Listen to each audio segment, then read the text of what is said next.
Wanni gaariin bakka viidiyoodhaan huntu hine. Ammaan tuqee ara. Irra kaa'ee tumaan taa'u jira. Dila tokko barsanuu. Gaarii gaamma gazdaan. Go ahead.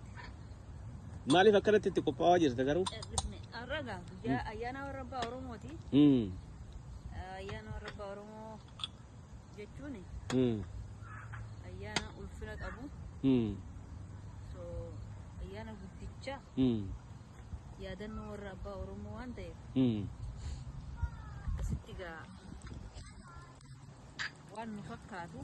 Dhangaa warra? Waan Oromoo waan warra keenya fakkaatu.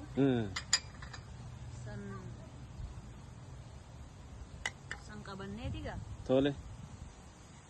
Hanga danda'ametti ulfa aadaa keenyaatis qabannee bakkuma jirru kanatti yaadannoo warra abbaa Oromoodhaa yaadachuudhaa fi ayyaaneffachuuf itti gabbaa'e.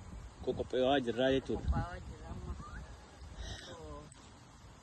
Akkaataa warra keenya bakka biraa bakka feene jiraannus akka nu wajjin jiraattu abdii waan qabnuu fi biyya kanattis guyyaa yaadannoo warra abbaa Oromoo walitti dhufnee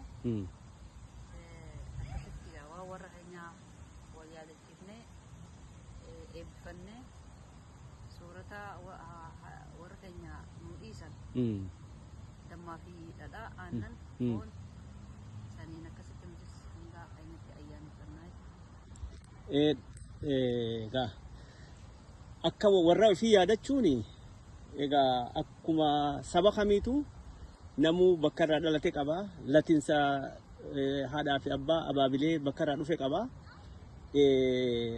Yaadannoo warra abbaa Oromoo kana godhuun kun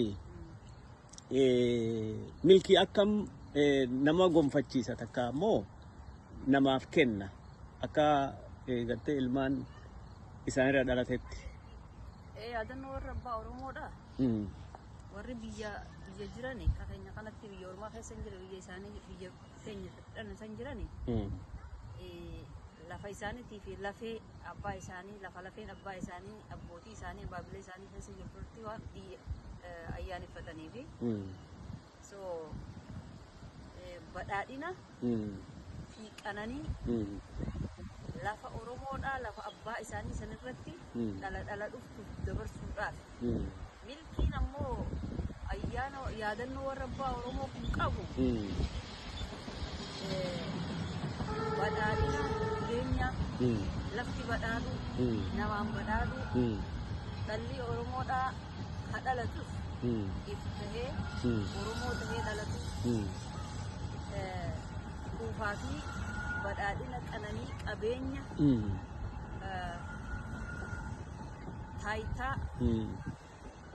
sammuudhaan aaqila ta'u qaroomina Oromoon qabu san deeffachuudha. Saniin milkiin isaa san gaafa yaadannoo warra abbaa Oromoo lafaa fi lafee lafa isaanirra jiru lafee abbootii isaanii kan isaan jala jirtu san yaadanne dhaloota dhufuuf qananii fi badhaadhina abbootiin keenya dur keessa turan san hormaata namaa ilmaan nama qaqqaroo horuu Oromoon qaroodha. Nama akkasii horuu namaan hormaata akkasii horuu sa'aan ammoo akka warri keenya dur bobbaafatee galchu dhiibee bobbaasee galchu sandeeffachuu lafarratti margaa fi mukaa fi citaan akka duritti akka dursanitti mayree fiixessaahee deebi'ee badhaadhinaa fi quufa lafarraa argatu kana nama milkeessa. Wanti hangarraa kana hunda dhabnee rakkoo waan lafti nu kennu lafti kun nu oomishtu dhabuudhaan saaxilamuun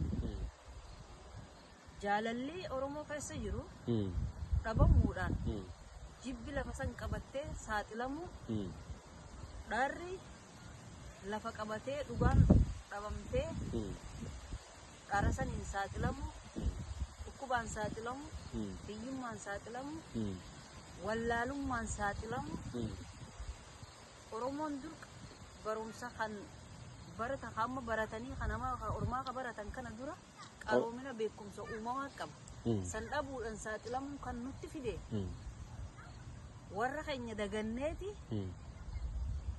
qabeenya keenya kan rabbiin nuu kenna kan waaqni nuu kenna uumaa ganamaa dagannee akka caayaa keenya odaa fa'a akka bokkuu ulfa oromoo fa'a dagannee faaya namaa faayyannee laga gamatti kan namaa yaammannee kan namaa abdachuudhaatiitu dhukkubaa fi hiyyummaa fi kan hundaaf nu saaxile. Kana ofirraa dhala dhufuuf nu agaagulamnee jirra. Akka dhalli dhufu hin agaagulamne warri dhalti dhuftu suni iftaatee dhalattee waan ifiitiin guddattee waan ifii nyaattee waan ifiitiin jiraattee qaroomina dhalootaa san qabattee saniin akka if tajaajiltu akka qananiitti jiru badhaadhinaa jiru gammachuu akka jiraattu san godhuudhaa fi warri amma jiru kun yaadannoo warra abbaa oromoodha yaadachuun kanaafi gaariidha fuuldura kan milkeessaa waan jiru jechuudha. Dhuguma namni warra ofii yaadate ni yaadatama.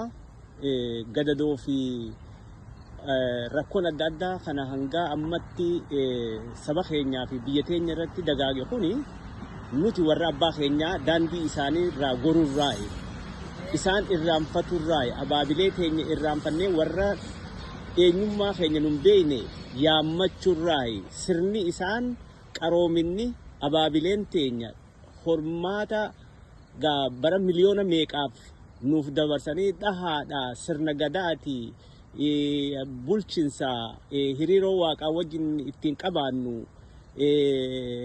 kana hunda biitti teenyaa sanirraa sabni keenya san hoonga'ee isa san gatuudhaarraahi waan kana hundaa huudhaallee jechuudha. Amma immoo gaafa warra abbaa keenya abaabilee keenya yaadannoo goonee fi dhangaa isaan nyaachaa dhugaa turan san ayyaantummaa isaanii yaammannee nuus gaafa kana goonu barabaraan qananii fi badhaadhina gammachuu nagaa waltahinsa waa hunda caalaa waltahinsa sagantaa mataa ofiitiin bobbaanee galuun wal bira dhaabbattuun waan ofiirratti abbaa tahuu saniitiitu gannuma soddomman dabre kana keessattuu harkaadhaa jirraa jechuudha. Sanumaan dabaluu barbaade. Egaa milkiin kana takka jedhamtu lakkaa'uun dhugaadha. Lafti amata torba waggaa torba faalamte waan isiidhaan hin malleen faalamte waggaa 17 barbaaddi deebi faala sanirraa balleessitee bakka isiif deebisuudhaaf fakkeenyumaaf hin jedhe. So eega sirna abbaa keenyaa gannee caaccuu fi kallachi bokkuun bakka biratti gatame Oromoon dur muka bokkuu irraa muratus kan mataa isaa qaba. Elellee bakka irraa tolfatus kan mataa isaa qabdi. San hundaa hubannee waan nu fakkaatu gannee waan ormaa eega lafa teenya irra keenyee lafti teenya saaxilamte. Waan ormaatitu lafa teenya qabatee jira. Waan wanni warri ormaatun irra jirtuuf jecha lafti tun tawarra abbaa Oromooti. Waan ormaatii irra jira. Gammachuu argatteen beeytu lafti. Gammachuu isiin dhabdee dhukkuba isitti jiru kan ammoo kan fayyisu sirna warra abbaa Oromoo deebisuudha. Warra gartee warra lafee fi lafa tana nu dhiisanii dabransan yaadannee afaan aadaa duudhaa nu dhaalchisan kana gartee kanaanii wal beekti jechuudha lafti teenyaas. Lafti teenya san beekti. Tole. Ammas isaan humaanurraa hin barbaadan. Tole. Lafeen abbootii teenyaas humaanurraa hin barbaadan. Anurraa barbaadanii lafa isaan imaanaa nutti dhiisan tana akka isaan duraan jiraachisan sanitti ifiifis irra jiraachuu isaanis itti yaadachuu sani wanni isaan nurraa barbaadan. Wanni isaan nurraa barbaadan. Yoo lafee fi yaadannoon kun lafee abbootii teenyaa tan lafa tana keessa jirtu san saniif gammachuu laatte wanni Oromoon dur qabu badhaadhinni qananiin Oromoon dur qabu sun Oromoon dur sa'a mucha sadiin elmatu maaliif hin jiru muchi sa'a akka beekamutti muchi sa'a afuri gara biraatti immoo shani muchi sa'a shananuu aannan afranuu aannan gaafa muchi sa'a sadii deebi'e abaarsa wahiititu jira hin elmatu Oromoon san hundaatu bade arra mucha sa'a mucha sadii dhiisi saani mucha lamaatu hin jiru laftinis saaxilamtee beeladaan teenyas baddee qananiin Oromoon dur dhadhaa nyaata foon nyaata sigale damma allaatti qottee afurii tan samirra baratu hin nyaatu Oromoon sirna ormaati kana fide gaafa kun deebi'e lafeen abbootii teenyaa sun ayyaantummaan isaanii tan nuti gisee hunda yaamnu sun nurraa gammaddi waggaa ayyaantummaan isaanii sun gammadde lafti teenya hundi ni badhaadhina argatti kanaafi lafa akkasitti waan ormaatiin falfalamtee faalamtee baddasan deebisuudhaaf akka falfaluun sun saffiftee dhuftetti fala san balleessuun dafteen dhufti suutaan dhufti nu amma warri amma jiru kun dhaloota dhufu warra amma dhalachaa jiru kan warra amma guddachaa jiru kanaaf fakkeenya lafa kaa'uudhaaf malee nuti warra agaagulan abbu torbatti agaagulan abbu torbatti abaaran kan nu abaares nama biraatiin abboota keenya nu abaare sirnaa fi heera qabnu dhiifneeti karaa isaanirraa gorre abboonni keenya fuudhaa heerumas akkatti heerumsiisuu qaba akkatti fuusisuu qaba sirna if dandeeka mataa isaa qaba hariiroo waaqa isaatii wajjin akkatti godhatu qaba san hunda dhiifnee hariiroo nuti waaqa wajjin qabaachuu qabnu ta ormaati ta ormaa yaamna ta ormaa sun ammoo lafa teenya tanarra jirtu laga gama jirti waan laga keenyarra jiru dhiifnee kan laga gamaa yaamman haroon laga keenya bishaan laga lafa teenya nurraa dhugaa qaba waan nurraa eeggatu qaba keenya san dhiifneeti kan namaa kan bira hin jirre ka inninis nun beeyne ka nutis isan beeyne yaamman so kanaatiitu walitti qabamee nus falfalee nus agaagul nu godhee lafa teenyas dhabaa fi hiyyummaadhaan saaxilee akka isilleen waa irraa horree waa irraa nyaannee irratti horree waan dur nu haadhaa fi abbaa keenya abaabilee keenya soraa turte sanillee guute jechuudha. Sirni maali jecha sirna akkaataa lafa itti kunuunsan akkaataa qabeenya ofii itti kunuunsan barnoota isaan nu abaabilee teenyarraa dhaallee as geenye san hunda nu harkaa ganneeti waan eenyummaa keenya wajjin sirna eenyummaa keenya wajjin hidhata tokkollee walitti hin qabne walitti finne.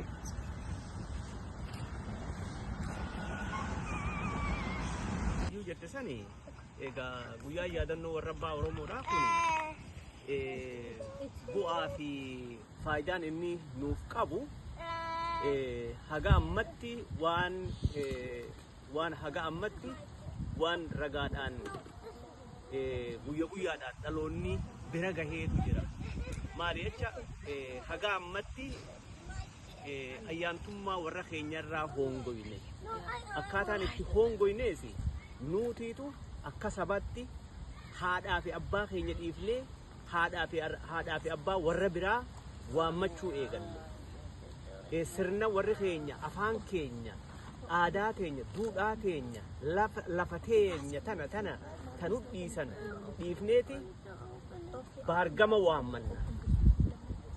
So kanaafi warri gartee fakkeenyaaf warri gartee warra isaanii waammatan warri isaaniitu nun dhaga'u maali ilmaan isaanii dhaga'u nuti immoo warra keenyarraa garagalle warri keenya lafaa fi aadaa fi duudhaa fi lafee isaaniitiitu lafa teenya jala jirtu san ilmaan keenya kun maaliif garaa nutti jabaata maa yaadannoo nuuf hin goone jedhanii nutti dallanu nutti mufatu mufiisantu nutis nu hongeessee akka sabattis wal ta'uudhaa fi jireenya qananiidhaaf biyya teenyatti abbaa ta'uu nu dhoorkee akka jiraannu nu taasisee jenneeti amanna akka waaqeffattootatti. Isa kanaas ammoo egaa yaadannoo warra keenyaa godhuu eegallee ayyaaneffachuu eegallee gammachuu guddaas akka harkachaa jirru gartee qananiis akka harkachaa jirru akka harkaatii jirra jechuudha. Sirni keenya kan Oromoo kan durii sunni deebi'a jennee abdanna. Ati gaa badhaadhina san nutillee jiraannee arguu baannu dhalli keenyaa fi dhalli dhalateenyaa ni argiti jenneeti ijoollee xixiqqoon immoo as bira jirtu tunfaan badhaadhina san ni arganii jenneeti abdanna. Ayyaantummaan warra abbaa Oromoo isaaniif karaa guutuudhaan isaaniif ni deebiti. Nun dhaqqabne malee. Anuma gaa'ee nutillee wayita dur jirra barbaachisaan ayyaana warra abbaa Oromoodha kan. Nutillee wayita dur jirra.